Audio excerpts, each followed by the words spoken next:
जितनी बहू है ना वो भविष्य की डोकरियां हैं। वो क्या है? वो भविष्य की डोकरियां हैं। देखते जाओ इनके साथ में ऐसा हो रहा है, तुम्हारे साथ में भी बिल्कुल ऐसा ही होगा। उसमें कोई परिवर्तन होने वाला नहीं है। वैसे ही तुम्हारे साथ में होने वाला है, उसमें कोई फर्क पड़ने वाला नहीं है। क्योंकि तुम्हारे बेटे ने देखा है कि दादा के साथ पापा ने क्या किया है, तुम उसके लिए जीवंत पुस्तक पढ़ा रहे हो कि जैसा हम कर रहे हैं उसका अनुसरण तुमको तुम्हारे लिए करना है, तुम्हारे लिए करना है। एक पिता, पंडित साहब, एक पुत्र अपने पिताजी को हीरो होंडा पर बिठाल करके किसी मंदिर के पास में, लंगर था हनुमान जी मंदिर के पास, लंगर जानते ना, सबका भोजन था, तो वहां छोड़ने जा रहा था। तो उसने क्या कहा कि पिता, उसका जो बेटा था ना 15 साल का, उसने कहा पिताजी है ना, दादा दादी को कहाँ ले जा रहे हैं आप 10 बजे? बोले आज बेटा हनुमान जी मंदिर के पास में लंगर है, वहां इनको भोजन करने के लिए छोड़ने के लिए जा रहा हूं। समझ गए ना? वहां छोड़ने के लिए जा रहा हूं। अच्छा, तो फिर 10-15 दिन के बाद बेटा जब 15 साल 20-21 साल का हो गया तो बहुत परेशान था। एक दिन उसके पिताजी ने पूछा, बेटा तो मैंने टेंशन में क्यों रहते? बोले पिताजी मैं हनुमान जी मंदिर के पास में एक प्लॉट लेना चाहता हूं। उसने कहा क्यों, अपना तो मकान है? बोले नहीं, एक प्लॉट लेना है, एक रूम वहां बनाना है, जब तुम बुढ़े हो जाओगे मैं तुमको वहीं छोड़ दूंगा, वहीं रहना, क्योंकि लंगर में बार बार तुमको छोड़ने को नहीं जाना पड़ेगा। जब जब लंगर होगी तब तब तो वो वहीं खा लेना। उसकी शकल देखने लायक थी कि मुझे भी लंगर में खाने को मिलेगा। तूने अपने पिता को लंगर में खिलाया तो मैं अपनी परंपरा नहीं निभाऊंगा क्या? मेरे वंश की परंपरा है। उस दिन के बाद उन वृद्ध माता पिता को उसने लंगर में नहीं भेजा, अपने पास बिठाल करके चांदी की थाली में, चांदी के गिलास में अपने हाथ से वो क्या करता था? भोजन कराता था। पिताजी, जैसे तुम अपने पिताजी को खिला रहे हो ऐसे ही बुढ़ापे में हम आपको भी खिलाएंगे, आपको भी हम खिलाएंगे। भैया ध्यान रख के चलो कि रात्रि में भोजन नहीं करना, चारों प्रकार के अन्न जल का त्याग करना। इतनी शक्ति आत्मा के अंदर है ना। जो रात्रि में भोजन करते हैं वे जीव दुर्गति के पात्र बनते हैं, खोटी गतियों में जाते हैं। इसलिए रात्रि भोजन का त्याग करें। और एक घबराए ना, ऐसा व्यापार, अगर गांव में ही दुकान है तो पत्नी कहे कि समय से भोजन करने 5 बजे आ जाओ, नहीं आ सकते तो पत्नी थोड़ा सा हेल्प करे, स्कूटी पर टिफिन लेकर के जाए और आदमी को भोजन कराए। और 10 मिनट आदमी की उस दुकान पर औरत बैठ इतना परस्पर में हम क्या बने? सहयोगी बने। आलू के बिना नहीं चलता, सबके बिना चलता है। आलू के बिना नहीं चलता, सबके बिना चलता है?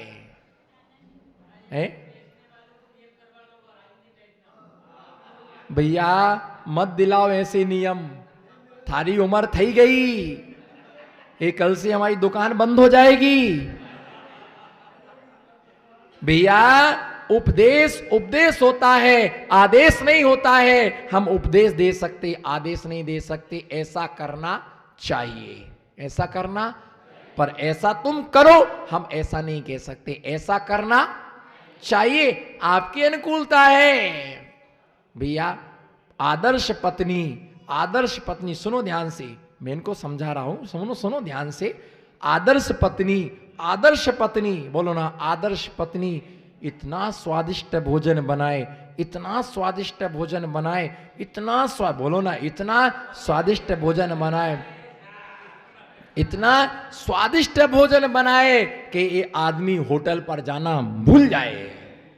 आपको मालूम है कि हमारे आदमी को समोसा पसंद है, टकाटक केला का बनाओ ना, पर केला की साग बनाते तो आना चाहिए।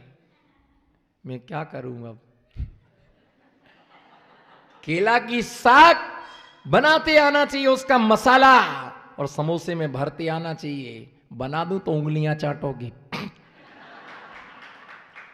पर नहीं, कृत नहीं, कारित नहीं, अनुमोदना नहीं, करूंगा नहीं। सब प्रकार से मन वचन काय से, कृत कारित अनुमोदना से, 9 कोटि से मैंने अपने गुरु के चरणों में पंच महाव्रतों को अंगीकार किया है। मैं कदापि ऐसी भावना नहीं कर सकता हूं, किंचित मात्र भी भावना। पर एक आदर्श पत्नी, एक आदर्श पत्नी, एक आदर्श पत्नी इतना अच्छा भोजन बनाए कि तुम्हारे स्वामी जी को होटल की याद, बहू को तुम इतना अच्छा रखो, इतना अच्छा रखो, इतना अच्छा रखो, उसे अपने पीहर की याद, उसे अपने पीहर की याद ना आए। तुम बहू को इतने अच्छे से रखो, इतने अच्छे से रखो, जितनी अच्छे से तुम बेटी को रखते हो, इतना अच्छा उसको सारा चार्ज सौंप दो, संभालो तुम्हारा काम है। बहू को इतने अच्छे से रखो कि उसे अपने कभी पीहर की याद, उसे कभी अपने पीहर की याद ना आए। और बहुएं अपनी सासों को इतने अच्छे से रखें, इतने अच्छे से रखें, इतने अच्छे से रखें कि उसे अपनी बिटिया की याद।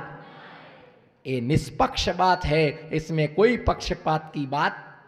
आदर्श पत्नी इतना अच्छा भोजन बनाए कि इन्हें कभी होटल की याद ना आए। हमसे नहीं होता, हमसे नहीं होता, फिर तुम्हारा क्या अचार रखने को लाए क्या तुमको?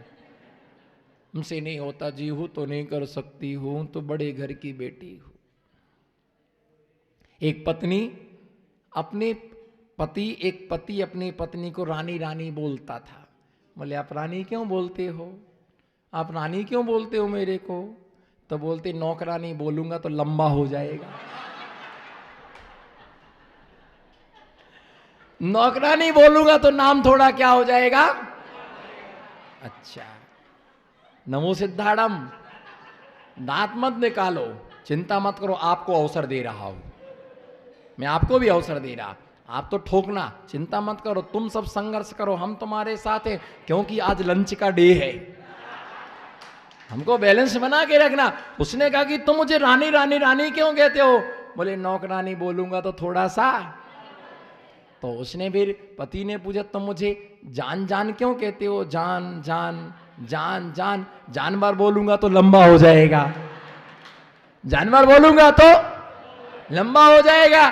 इसलिए भैया ध्यान रख के चलो कि सासू माँ को इतना अच्छा रखो कि उसे अपनी बिटिया की याद ना आए, और सास बहू को इतने अच्छे से रखे कि उसे कभी अपने पीहर की याद ना आए। और सास बहू मिलकर के इतने अच्छे व्यंजन बनाए कि पिता और पुत्र को कभी होटल की याद ना आए। इतनी बढ़िया सिकंजी बनाओ, इतने बढ़िया गुप चुप चुप चुप बढ़िया पानी बनाओ, जानदार टकाटक बनाओ बिल्कुल, और भर भर के लो, भर भर के दीजिए उनके लिए, उन्हें कभी होटल की याद नहीं आएंगी। नियम लो, दिन में ही भोजन करेंगे, दोनों साथ साथ करेंगे, और सूर्य अस्त होने से पहले कितने भी काम हो, पर हमें सब छोड़ करके पहले धर्म के मार्ग पर आना चाहिए। और नहीं खा पाए तो एक दिन का एकासन रखो, कोई बात नहीं। नहीं खा पाए ये समझ लेना कि पर्यूषण पर्व चल रहे हैं, कहीं ना कहीं तो मन को समझाना पड़ेगा। क्या करें, नहीं खाए और कहीं चले गए तो 10 दिन के उपवास करे, कोई तो नहीं गया। 10 दिन के उपवास की और और गए 2-3। ये ध्यान रख के चलना, ऐसे कोई मरता नहीं है, और ऐसे कोई रात्रि का भोजन त्याग करता भैया। रात्रि भोजन त्याग प्रथमा सत्य सुकंप मान मना। ऐसा दयावान व्यक्ति रात्रि भोजन का त्याग करता है, और मन वचन काय से वो रात्रि भुक्ति त्याग प्रथमा का धारी होता है।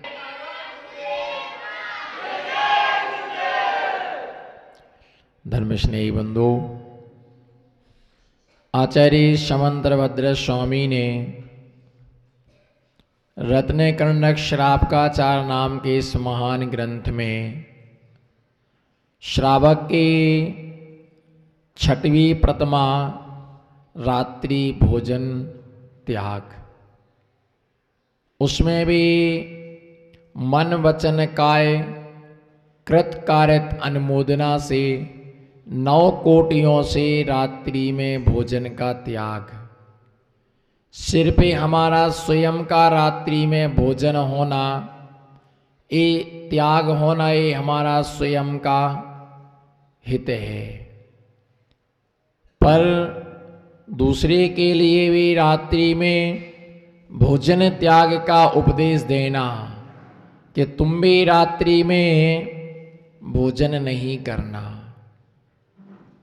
ना करना ना करवाना, यह भी एक बहुत बड़ी तपस्या है, एक बहुत बड़ी साधना है, एक बहुत बड़ी आराधना है कि जिससे बहुत बड़ी तपस्या और बहुत बड़ी आराधना है कि हम स्वयं भी रात में भोजन नहीं करेंगे और हम दूसरे को भी भोजन नहीं कराएंगे।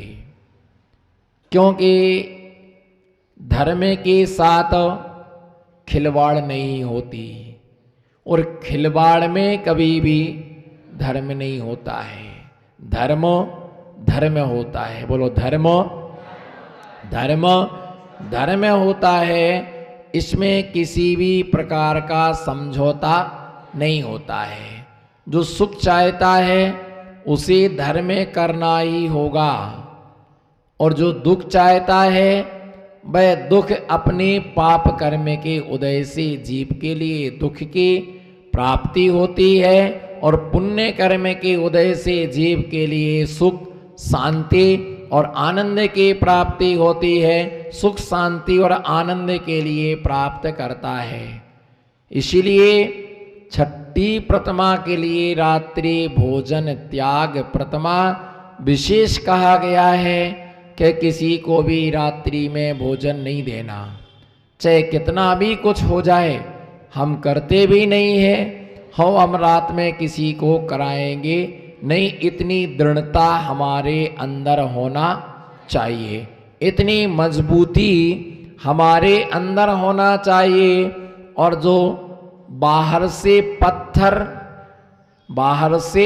पत्थर दिल, बोलो बाहर से, जो बाहर से पत्थर दिल और अंदर से नारियल की तरह होता है, ऐसा व्यक्ति ही धर्म पालन कर सकता है।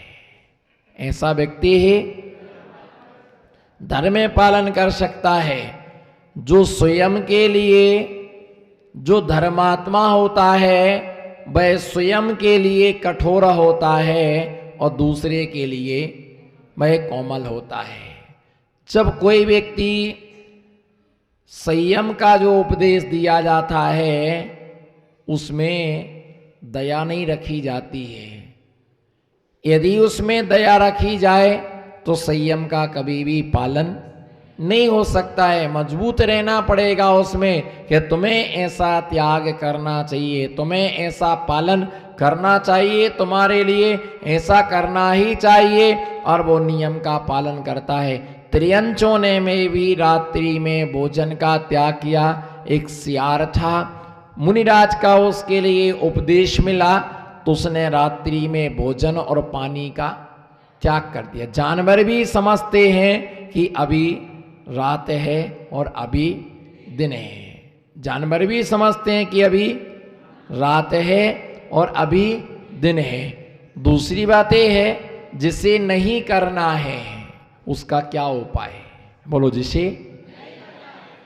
जिसे नहीं करना है उसे क्या उपाय। जिसके लिए करना है वो हर प्रकार से नियम को पालन करने का प्रयास और पुरुषार्थ करता है। बस अपने दिमाग की डिक्शनरी में से एक असंभव शब्द निकाल के अलग कर दो। कौन सा शब्द, बोलो। किसमें से, कौन सी डिक्शनरी? दिमाग की डिक्शनरी से असंभव शब्द निकाल के अलग कर दीजिएगा, आपको हर कार्य संभव हो जाएगा। सबसे पहला निगेटिव पॉइंट यह है ऐसा नहीं हो सकता है, बोलो। ऐसा, बोलो ऐसा नहीं हो सकता। अगर हो गया तो ऐसा नहीं हो सकता है। सब कुछ संभव है, बोलो। सब कुछ, पर प्रयास तो करना पड़ेगा। चींटी से पुरुषार्थ करना सीखो। चींटी से पुरुषार्थ करना सीखो। चींटी पुरुषार्थ करना सिखाती है। बोलो चींटी, चींटी पुरुषार्थ करना सिखाती है। चींटी से तुम पुरुषार्थ करना सीखो। और चींटी का पुरुषार्थ ये होता है एक शक्कर का दाना लेकर के। किसका? बोलो एक शक्कर का दाना लेकर के वह ऊपर को चढ़ती है, फिर बोलना, फिर नीचे गिरती है, फिर ऊपर चढ़ती है, फिर नीचे गिरती है, फिर ऊपर चढ़ती है, फिर नीचे गिरती है। और एक समय ऐसा आता है कि वो चींटी ऊपर चढ़ जाती है। चींटी से पुरुषार्थ करना सीखो। चींटी से कभी कभी चोरों से भी शिक्षा लेना चाहिए। सबको शिक्षा नहीं देना, कभी कभी किसी से शिक्षा लेना भी चाहिए। चोर जो होता है वो कभी हताश नहीं होता है। चोर जो होता है वो कभी हताश नहीं होता है। वो चोरी करने जाता है और चोरी करके वापस जब आता है, सफलता नहीं मिलती है तो दूसरे दिन उसी जुनून के साथ वो चोरी करने जाता है। फिर तीसरे दिन चोरी करने जाता है, चौथे दिन चोरी करने जाता है, पांचवें दिन चोरी करने जाता है और एक न एक दिन वो चोरी करने में क्या हो जाता है? सफल हो जाता है। पर वो कभी हताश नहीं होता है। इसी प्रकार से हमें भी किसी भी कार्य से हताश होने की आवश्यकता नहीं है। हमारा जुनून बराबर होना कार्य थाए। बोलो कार्य थाए। ना शब्द होना ही नहीं, होगा। कोई आएगा कि नहीं आएगा? आएगा। 100% लोग आएंगे। अपना विश्वास होना चाहिए। हम हर नियम पालन करने में, आप मुनि बन सकते हो। हाँ बोलो या ना बोलो? आप मुनि बन सकते हो। बोलो आप मुनि बन सकते हो। मुनि बनने की ताकत है? हाँ ना कुछ तो बोलो। नहीं बन सकते हो? बोलो मुनि बन सकते हो। मुनि बनने की ताकत है। प्रत्येक आत्मा के अंदर अनंत शक्ति है। बोलो प्रत्येक आत्मा के अंदर, प्रत्येक आत्मा के अंदर अनंत शक्ति है। हमारे अंदर भगवान बनने की शक्ति है। हमारे अंदर परमात्मा बनने की शक्ति है। हम अपनी कमजोरी से नौकर बने घूम रहे। हम अपनी कमजोरी से चपरासी बने हुए हैं। हम अपनी कमजोरी से दास बने हुए हैं। हम अपनी कमजोरी से भिखारी बने हुए हैं। लोग तुम्हें देने के लिए तैयार हैं, मांगने की जरूरत क्या है?